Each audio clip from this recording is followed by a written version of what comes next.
Hi, I'm Luke Manning. I'm up here at the Fringe with Shoot from the Hip. It's a really fun, chaotic, spontaneous improv show. On one of the days at the Fringe, we did our first show, and then the power went out for loads of buildings across Edinburgh, and we were supposed to do a second show, but we couldn't do it because there was no power in the building. But we had lots of fans who travelled a long way to see us, so we put on about 4 games, about 20 minutes worth of improv out in the courtyard at the top of our voices with everyone in a big semicircle around us, and the fans were really appreciative, and we recorded it and put it straight up on social media. We sold out our run based on the strength of our online following. We had hardly any posters up here, and our flyers didn't arrive either. So the online following played a huge part in our success at the Fringe this year. We sold out the run, we put on 3 bonus shows in our normal room, sold those out, and then we also did an extra big special show in Udderbelly, the big purple cow, and we sold that out, but it was all based off our online following, yeah. There are 4 members in Shoot from the Hip, and everyone's typical day at the Fringe looks a little bit different. I was up here with my partner. She's reviewing lots of shows, so she would often pack out the schedule for both of us with shows to see. So some days I got up really early, saw a show, and then went and did my show at 3 o'clock. Then I'd see some shows afterwards, and then go to Abattoir, the bar in the evening. But some of the other boys, AJ never has breakfast, so he has a coffee in the morning, does a little bit of the social media work for us, does our show, naps in the afternoon, sees another show, and then goes to Abattoir. And the other boys are variations on that as well.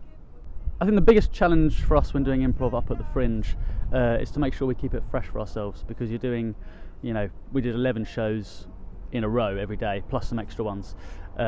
So we like to, in the first half we do games and scenes, and the second half we do a big story. So in the first half we like to mix around the games and do games that we don't normally play in our roster down in London. That's the biggest challenge really, just making sure you keep it fresh for yourselves. The biggest thing that I would change about the Fringe, and it's something that is a problem for a lot of acts I feel, is the really high accommodation costs. If your show isn't guaranteed to sell out, like we felt ours was, then it's a real gamble coming up here. I've come up before in the past with sketch shows, and if you're doing a small room of 60 people and you sell out, you still might only break even. And that just seems to get more and more expensive every year, these accommodation costs, and I think it does make the Fringe inaccessible for people who, are from lower income backgrounds, etc. And it's something that needs to be addressed in the coming years if the Fringe is going to thrive. The thing I love about the Fringe is just the sheer variety of shows. It can be quite overwhelming, the number of shows, but you'll see things that you'd never plan on seeing in your normal everyday life. Weird clown shows, physical theatre stuff, and like in one day you can see a huge variety of things. It's just incredible.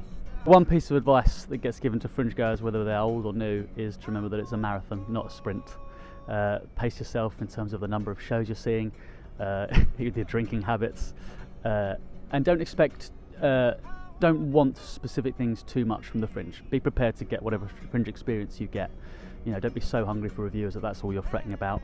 Don't be so hungry to have a full sellout show every time. Just try and enjoy the Fringe experience that you have. We've finished our Ed Fringe run now, but if you want to see some of what we did, we recorded all our shows. We're going to put up clips on all our social media platforms, on Instagram, TikTok, Facebook, and on YouTube we put on the 20 to 25 minute full-length plays that we improvised every day. So please follow us at Shoot Impro on all our social media platforms.